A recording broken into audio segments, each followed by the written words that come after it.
if you have no problem looking at something, staring at someone, you're not looking at them as a decent human being.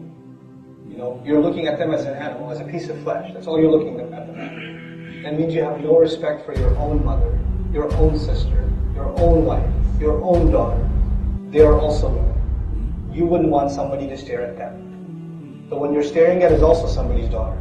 It's also somebody's sister. It's also somebody's mother. Watch it. Even if they don't have respect for themselves, non-Muslim women, sometimes they don't have respect for themselves, so they'll dress in inappropriate clothing. Even Muslims dress in inappropriate, for that matter. But you have respect for yourself and the women of your family and lower your gaze. Do that.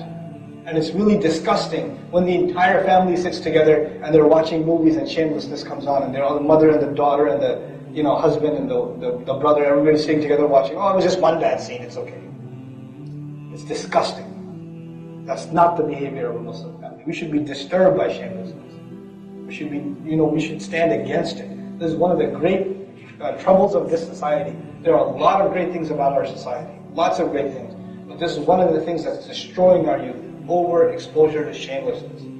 Some girl just randomly messages you, I want to be your friend on Facebook. Well, I don't. No. Go find your brother to be friends with. Don't you have a father? He's not friendly to you? You need to find friends elsewhere? Guys, I'm telling you this very, very seriously. I'm very serious about this. You think this is fun, and oh yeah, nice pictures. It's your ticket to hellfire also. You're destroying your character. Would you want to marry a girl like that? That 100 other boys have looked at and said, yeah, she's kind of cute, yeah. Oh, you married her? Oh, great. Where's your manhood?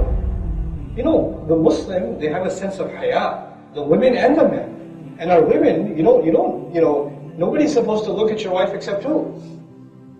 Nobody's supposed to enjoy her beauty except you.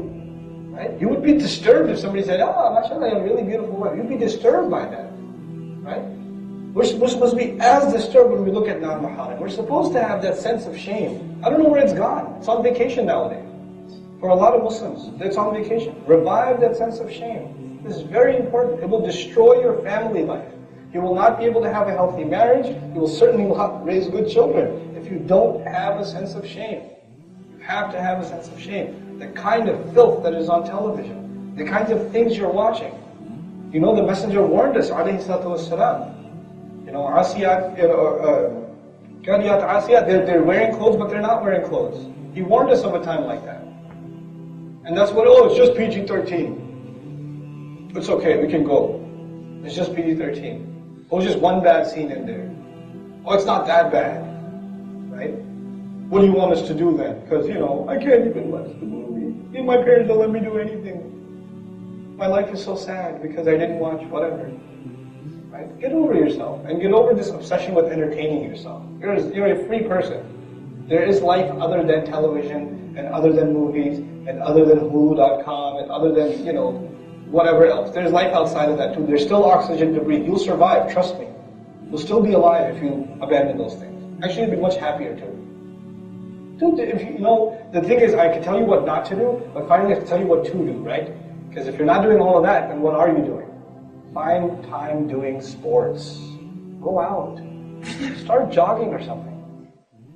Find a healthy activity. I'm not saying necessarily find a religious activity. I don't expect that from you. But I do expect, find an activity that at least isn't making you a worse human being. You understand what I'm saying? At least do no harm. At least do no harm. And the elders here that are sitting, please, just a minute of your time. If our youth are coming together in the masjid, and they're not learning anything about Islam. They're just sitting here, eating pizza or whatever, and just talking about stuff.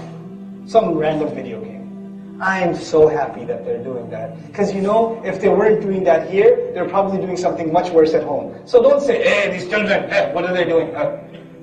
Please don't do that. Let them be here. Because the alternatives are worse.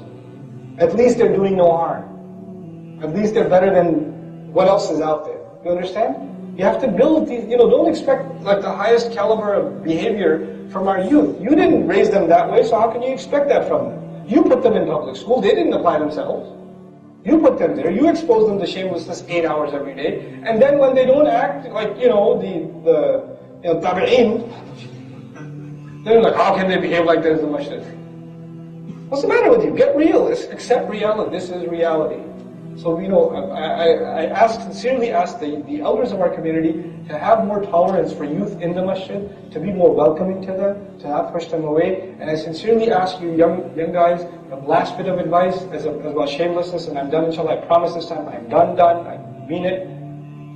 Find better company to hang out with. If your company is shameless, you will be shameless. If your company has shame and decency, you will develop shame and decency.